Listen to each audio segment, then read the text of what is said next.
different. Our pastor got them gone to take a bunch of kids somewhere, the Winterfest, and so we'll it's yeah, it's winter, and so we'll get into our lesson this morning, and God bless you for being out. And it is cold outside this morning to me now. My wife says she wasn't too cold for some reason. I don't know. She just went out on that. Yeah, I tell you, I stepped out and it was like 32 degrees. But it's chilly out there. But we have a good lesson coming up. If we have a king that's in trouble, he don't know for sure about the prophet. When he goes to the prophet, what the prophet is going to say. Now back then they relied on the prophet. They relied on speaking. Sometimes they'd listen. Sometimes kings would listen to them. Sometimes they wouldn't. But we'll see how it ends up in the end of this, in the end of the chapters of 19. See how it goes. So if you have your Bibles in 2 King, chapter 18, and we'll get started. This means God to the rescue. That's the name of our lesson this morning. God's people are threatened. In this case, Hezekiah turns to God. He was a godly man. His dad was not such a godly man. His dad would let them have their worship their gods with a little g, and put up altars to worship in high places, and he just let that go on. So the Judeans sort of like that. Now, I'm not going to get into the cult of this, but the reason they liked it because they was such, the practices that they did was really ungodly. It was just so ungodly. But anyhow, they did these practices, and so Hezekiah, the king that we're going to be talking about this morning, is going to be threatened by a Syrian king, and you know, the Syrians they just took over. Every country they went into, they just take over, and they were no match. Israel was no match for this Assyrian king. They had the Israelites. They didn't have horses and chariots as the Assyrians. And just watch how this unfolds. How the king sends a speaker to speak, and he tries to do a political thing, like you can see it going on in our day and time, how they bring in some of the truth but not all of the truth, and it sort of gets things all twisted up, and we'll see how some of this goes here.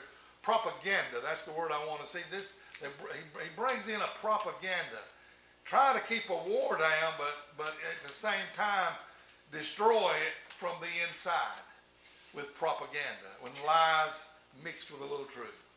And so this is what was happening to our king, the king here in Hezekiah. Just sort of give you the idea of that. He was very troubled. He says our nation's in trouble. He was saying that even up to the point of giving birth, as a woman coming up to give him birth, he says we do not have the strength to birth. And he says God is the only way that's going to help us. God is the only way. So he sends a messenger to Isaiah, the prophet. Now we're going to be going over this again, but I just want to get you sort of warmed up to the what's going on. And he don't know what Isaiah's going to say, because Isaiah done prophesied one time to his dad and said, do not associate yourself with the Egyptians or align yourself with the Egyptians. You know, be friends with the Egyptians. And his dad did. And God punished him for it. And now this guy with propaganda brings this into the picture. But he sends a messenger to Isaiah, and he don't know what Isaiah is going to say. Because he knows that the nation has sinned. He knows that God is a deliverer. You got a mixture of knowing that God can judge and knowing that God can deliver, because he delivered his people out of Egypt and in many places that have been in slavery. He reminisces that, but he don't know what God is going to do with the prophet and what the prophet is going to say. So the prophet has, when he speaks what God says to him. You know, whenever and most of the time, a prophet, he ain't like our prophets today. They want to prophesy blessings on you and all this, and we get all wrapped up in that. But in those days, a prophet, 99% of the time, would bring judgment, God's judgment. That's what he would prophesy. So now, let's go into our lesson and just sort of open it up. Some of these words are going to be rather hard, so just bear with me. Just bear with me, because I think I got them down pat. I might be a little slow on them, but I think I got them down pat. So now look. Chapter 19, we're going to start with verse 17. Our golden text, let's read our golden text here. And the angel of the Lord went out. And that's what you're talking about, Brother Smalley. This is the angels you're talking about went out and smote all the 185,000. One angel. Yeah, one angel. So the angel of the Lord went out and smote in the camp of the Assyrians 180 and 5,000, and when they rose early in the morning, behold, there were all dead corpses.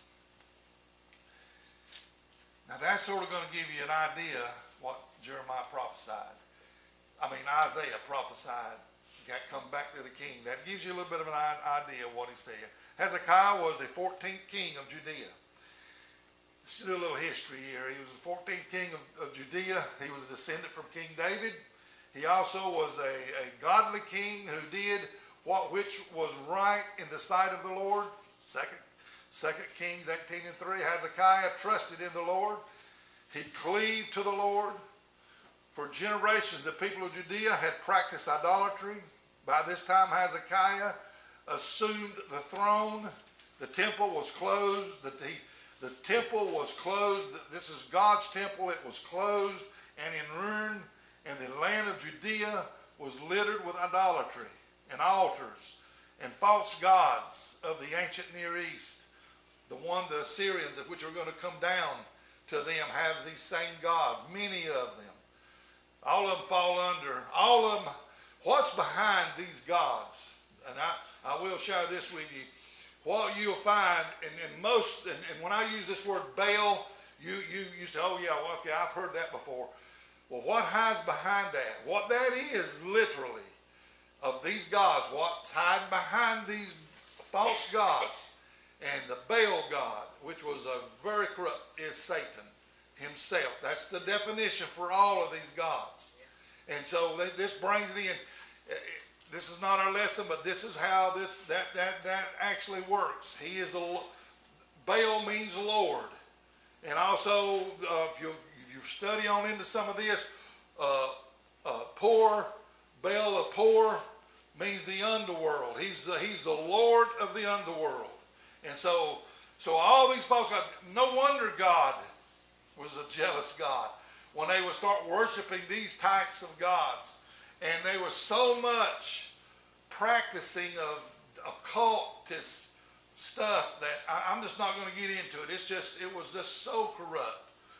And this is why the Judeans loved to do it, because it was sort of open and free and, nonchalant type of living, open, free living. Sort of reminds me of the hippies. But anyway, at the hippie area, when Darrell was, back in his days. And so this was what was going on with the Judeans, even when King Hezekiah was king. So all this was in order and coming down the pike, ordered that all altars, he ordered that all altars be torn down and idols there throughout the land be destroyed, and called for a celebration of the Passover. He began to get the people back in practicing of the things of God. You see, this is what really gets bad whenever you find yourselves, and I know we've been through this pandemic kind of thing, and churches, even that, people have stayed out of church, and I don't forget what was the percentage, 50% or whatever, of the church people will not go back to church. Church is closed. You see, they get out of the practice of God. I know you can watch it on television. I know you can see my beautiful face on Facebook. I understand all that. But I tell you, it ain't like when you assemble yourselves with your brothers and sisters. That is the body of Christ that worships together. How are you going to pray for somebody?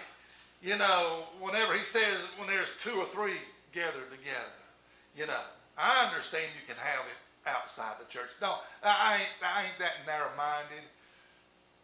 But here, Hezekiah, we should be learning something off of this, that we should practice the things of God. Amen. You see, this is what he was doing. He was getting the people to celebrate the Passover, understanding what God is all about. God's people are threatened. Okay, so we'll come in here, and Hezekiah, the king of Judea, he's been threatened.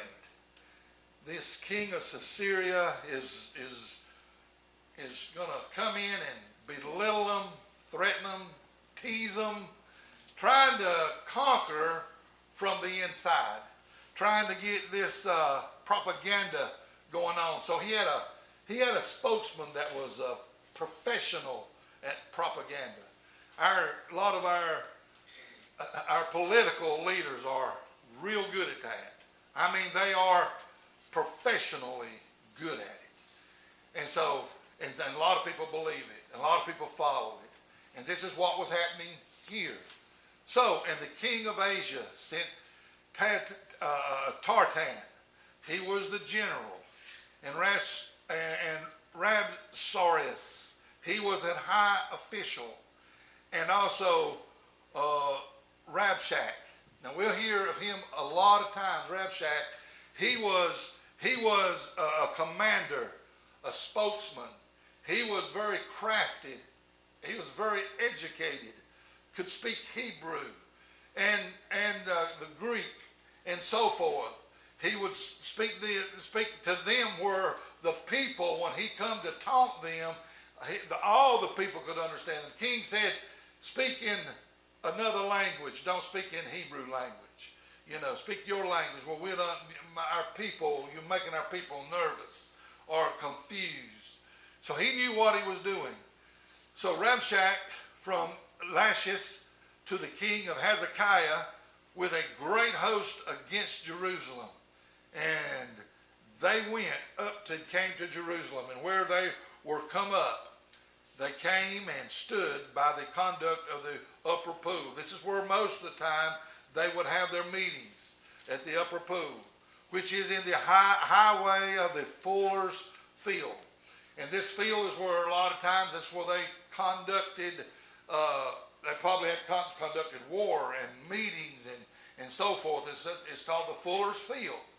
And so that's where they was at. And so here in Rabshak said unto them, he was the speaker, spake ye now to Hezekiah, thou son of the great king, and the king of Assyria. What confidence is this wherein thou trusteth? But if ye say unto me, we trust in the Lord our God, is not that he whom high places and whose altars Hezekiah had taken away, and hath said to Judea and Jerusalem, ye shall worship before this altar of Jerusalem. He goes on and says, and this will be the last verse, we'll talk about it. It says, am I now come up without the Lord against the place to destroy? The Lord said to me, go up against this land and destroy it. He had the gumption, that there at the end, he had the gumption to say that God told me to come and destroy God's people. That's what he was telling them.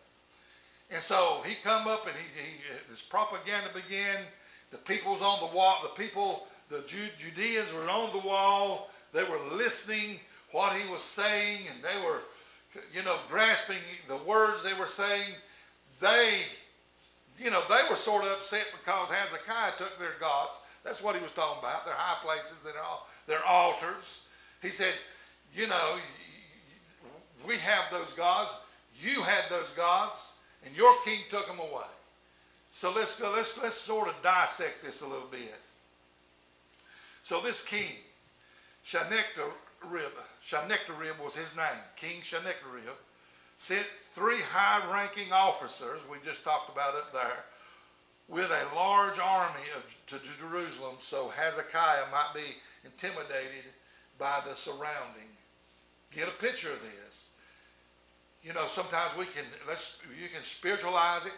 You can even put it in your life, that things are happening around your life that it just seems overwhelming. You can't, that there is no way out.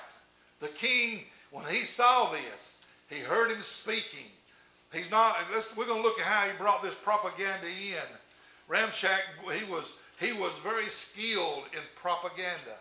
He knew how political things he could just put it in certain words that the lie and the truth would be mingled together, and you couldn't understand. What did the serpent do in the Garden of Eden? Done the same thing. For some reason, I think this guy had some type of evil spirit about him. But we'll go on. Let's just go on. Let's look at this. With the goal of causing the people of Jerusalem to lose confidence in their king. So first, he used 4 things he come against him as we read this. Look at this.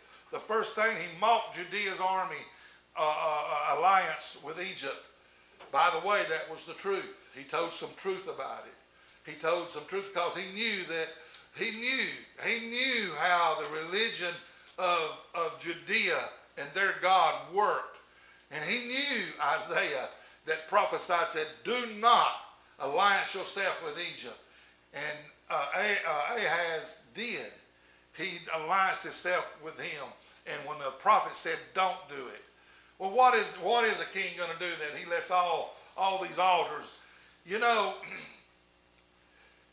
one thing you see about his father, he was not a two-faced guy. He'd allow the gods and the altars and the high places and let Judeans worship. And then why would he listen to a prophet that says, do not alliance yourself? The Lord said, do not alliance yourself.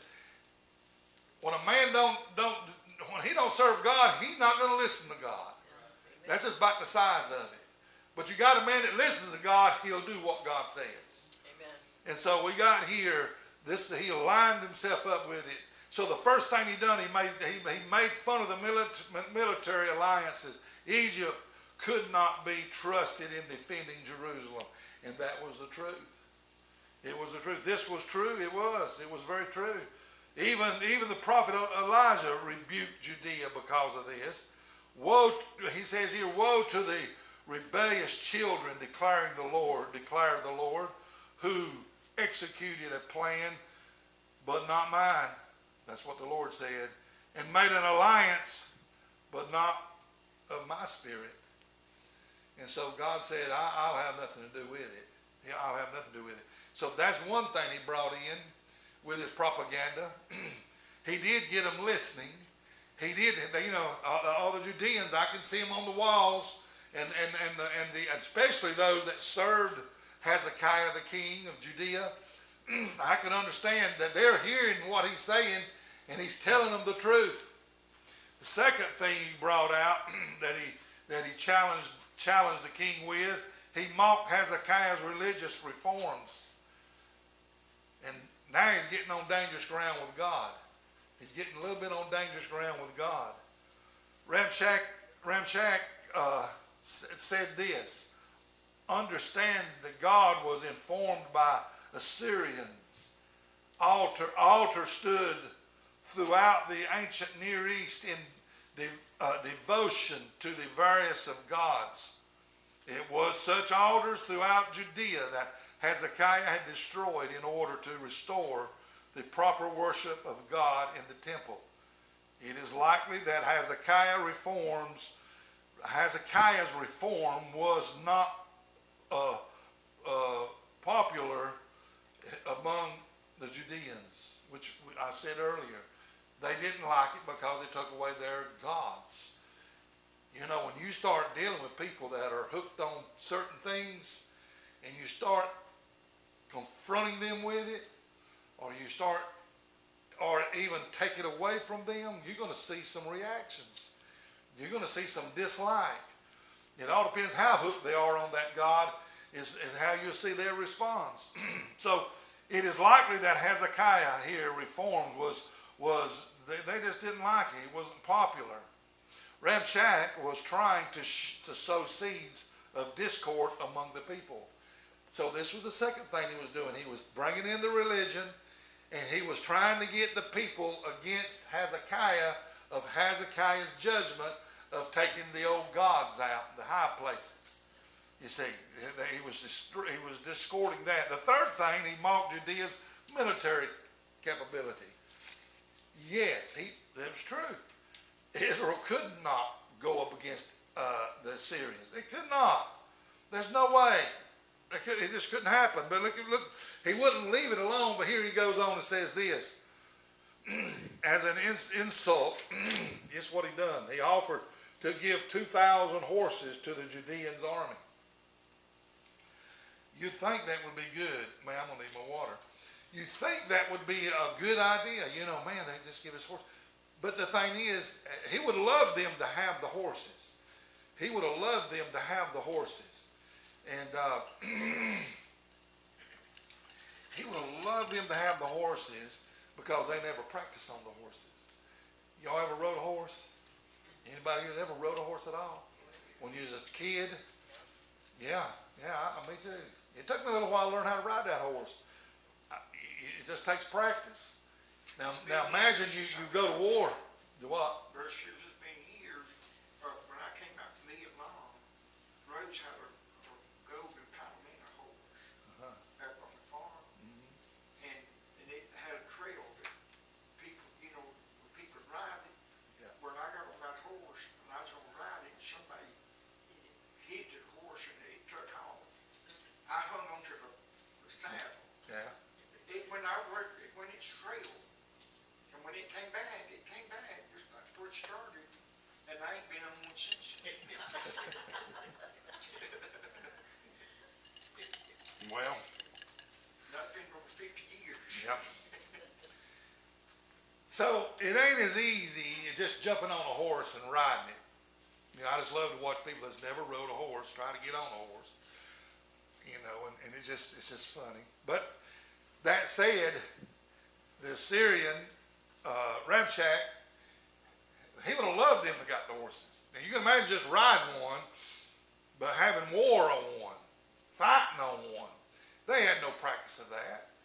So he taunted them that away, and they knew they couldn't. They loved to have the horses, but they knew they couldn't have war on horses. They're better on their 2 feet. They can have war. Throughout history, the horses and chariots were no match. As God demonstrated many times, horses and chariots is no match to God.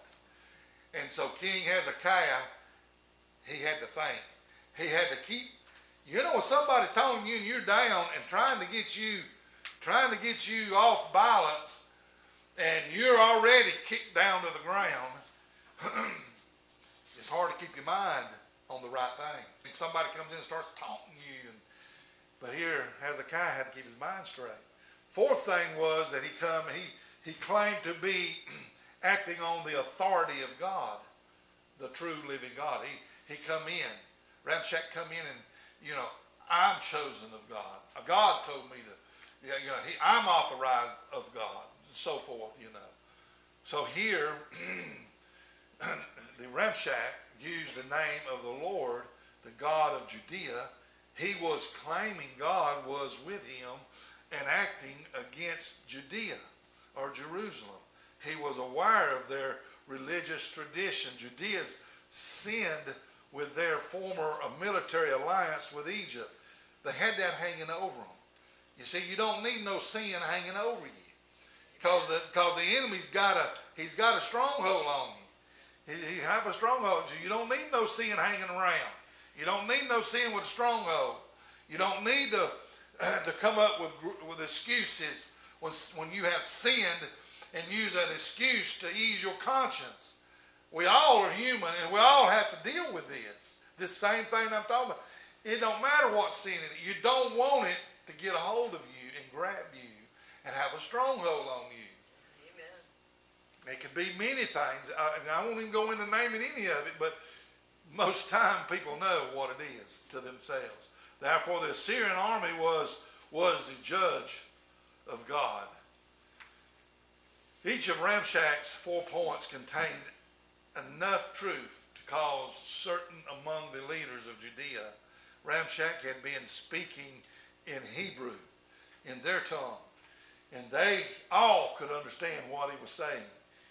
And that, my friend, is how propaganda works. If the enemy comes against you, he's going to make sure that your friends hear about it. He's going to make sure. He's going to speak the language that they're going to understand. So, listen in silence. Let's go to verse 33 through 35. First, the 2 King 18, 33, 35. Had any of the gods of the nation delivered at all his land out of the hand of the king of Assyrians? Who are they among all the gods of this country? They that delivered their country out of my hand, that the Lord should deliver Jerusalem out of my hand. He's saying, he just boasting and he's bragging. What country of their gods had conquered me? Which one? Name it. He's boasting. He's bragging. The Ramshak here continued his threats against Jerusalem with nations whose gods failed to deliver them from the mighty Assyrian army. I want you to sort of put this in your back burner, this thought, because he's bragging on his God. And you're going to see at the end, his God could not deliver him, the king, this king here.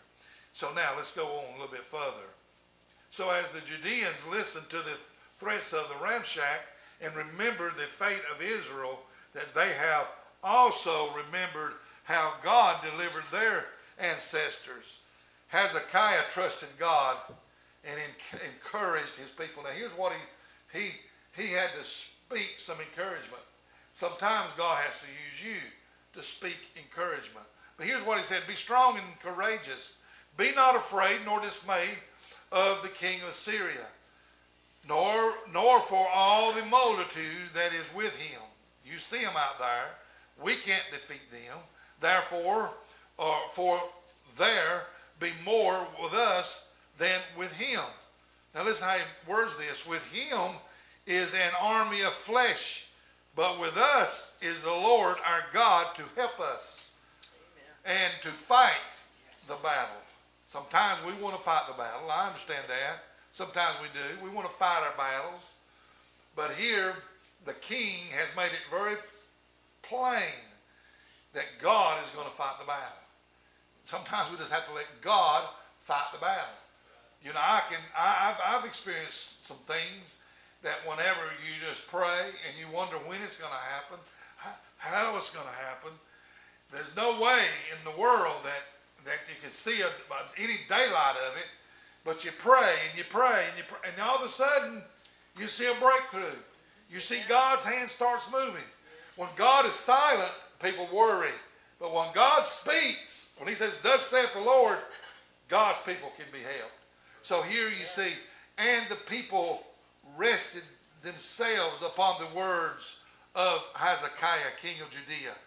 The silence of the people demonstrates their solitude with Hezekiah and their trust in God. They listened to what he was saying.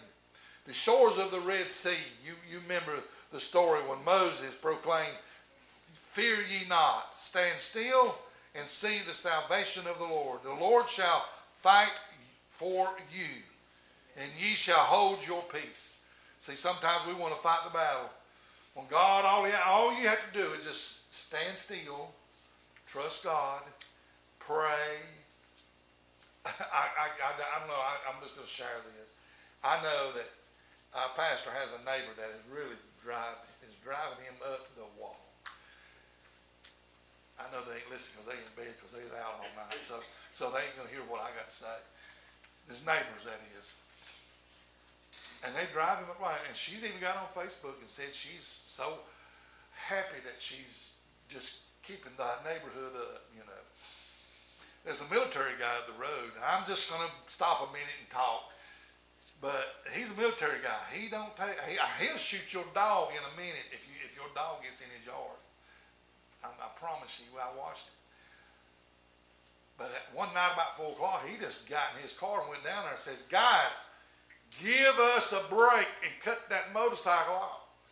They cut it off and went in the house. Scared them to death. Well, I know Michael, he was just praying. Y'all pray. And so we pray. You know, pray that something happens. Something's happening. Something's happening. You know, they ain't there. Something's happening. From what I can see, there's no power in the house. You know, something's happening. God's hand's moving. You see, so just wait and be patient. God moves whenever it's time to move. We can't rush it. We can't fast forward it. We can't backpedal it. You know, we've always said God is on time. And that's the way it's going to be. And then it might not be my time or your time. If you don't have patience, you might be very anxious and waiting on God, because He's going to try your patience. You need some patience. If you need some patience, just pray for it. Some people say, don't pray for patience, Dad. Don't pray. You know what will happen? You know what will happen. Patience. God will work your patience. But anyway, just be patient. Practice patience. You know. Okay, Hezekiah turned to God, and we got to go. We got 5 minutes. Hezekiah knew the Assyrians. Here, let's look at this here. And it came to pass, 2 Kings 19, 1 through 3. Excuse me. When the king Hezekiah heard it, he rent his clothes. I mean, he went to sackcloths. This was a type of, well, let's just go on. And he went into the house of the Lord. You know, there's something about whenever you hear these threatenings that he had. He had so much threatenings again. He knew he couldn't fight the Assyrians. He knew he could not. He could not conquer this. He knew that he had to have God to help him. He didn't know God was going to help him. He was worried about Isaiah. He said, you know, come to the point, I'm just going to probably go on through because I need to finish this. And they said unto him, and he said, Hezekiah, the day is a day of trouble. Hezekiah said, it's a day of trouble. You know, it's a day of rebuke. It's a day of blaspheming. This is what the spokesman comes, Ramshak come, and he blasphemed God. And the children are come to the birth, and there is no strength to bring forth. There is no strength to even birth right now. You know, listen, that's a time of trouble. He is in trouble and in needing God. Hezekiah sent his royal officer to Isaiah the prophet, wondering what the prophet's going to say, knowing. Now nowadays, you know, we won't get prophesied over where we can have a blessing. But I tell you, whenever you get a true prophet, you will shake in your boots, because they knew when God spoke through this prophet, it will happen and it will be so. And so he was worried about you know, he loved God. He cleaned out all the high altars and all that. He was just still wondering, what is our prophet going to say? Hezekiah was committed to the laws of Moses and had led religious reforms from the people. He cleaned it up. He got the people back. He wanted the people to get back into practicing, to serving God, having the Passover and so forth. So now, will there be a future for Judea? Would there be children birthed in the houses of Judea? Or is this going to happen? You know, this is all concern for a king. And so now, God of Judea is not like the false gods of Assyria. However, the Lord is a living God who heard the mockery. He heard Ramshak taunt and blaspheme the things of God. Let's go on. Verse 4. And it may be the Lord of God will hear all the words of Ramshak, who's the king of Assyria. The king is hoping that he has heard what God has said. God is being silent, and he don't know, does he hear what he's saying? Did he hear all the things that the Assyrians, his master, had sent to reproach the living God, and will reprove the words which the Lord thy God hath heard? Wherefore lift up thy prayers and the remnants of that are left. So he's just wondering if God had heard. But let's listen. Let's go on. We're going to start 2 King chapter 19 verse 5. So the servant of the king Hezekiah came to Isaiah. Isaiah said unto them, Thou shalt ye say to your master. Listen what he says. Thus saith the Lord. That was rejoicing words. Regardless of what God is going to say, at least he's not silent anymore. He's speaking. And he says, Thus saith the Lord, be not afraid. Many times when God has sent an angel of the Lord, or Jesus has even said it, and many other prophets said it, be not afraid. He's used it in many illustrations. Be not afraid. Be not afraid.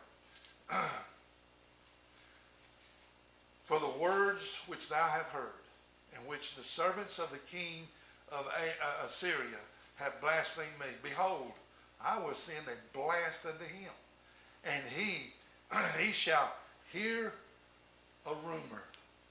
He's going to hear a rumor. You see, sometimes you don't have to strike one bullet. You don't have to pull one sword.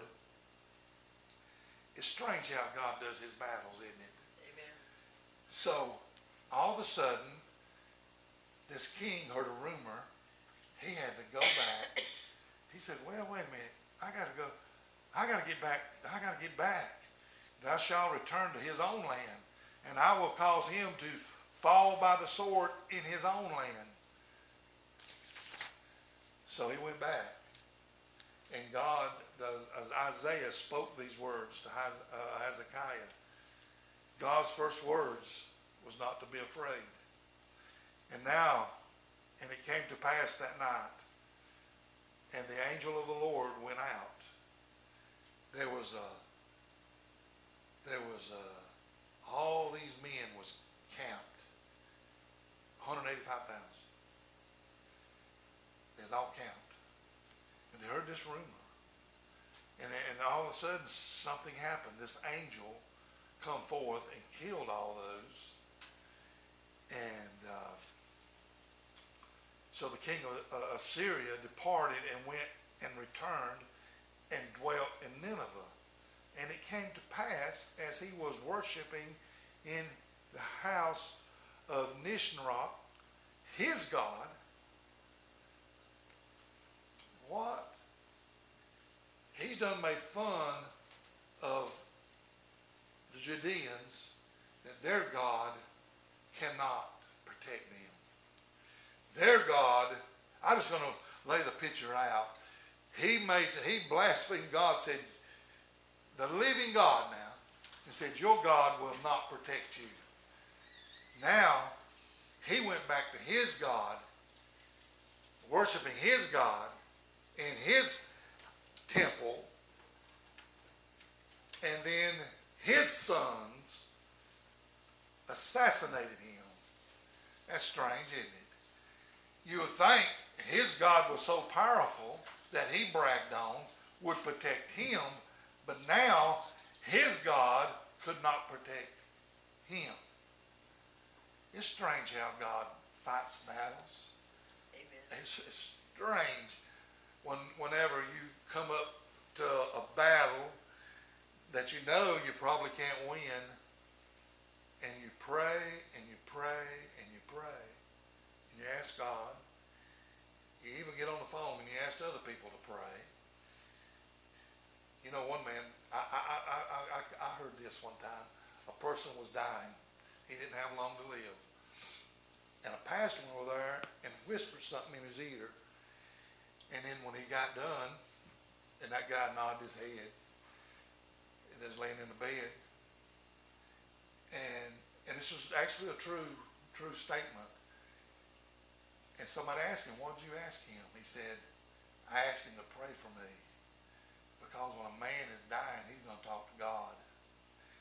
So you find somebody, not a person's dying, by the way, but you find somebody that can get a hold of God when you need something, when you need to pray. You call people. You ask people to help you pray. So here we have the story that God delivers his people without even blowing the war horn, without even having an army. Now I know sometimes they had to fight, sometimes they had to, and God was on their side. King David was one of them that God used him mightily. But here, it's amazing how God can fight our battles, and sometimes we don't know how it ends. We just don't know. We don't know how he fights our battles sometimes. And you know what happens sometimes? You know what we do sometimes? Something natural might just happen to cause it to go away. And we don't even thank God that it's gone away. It reminds me, and I'm going to close with this, it reminds me of a farmer.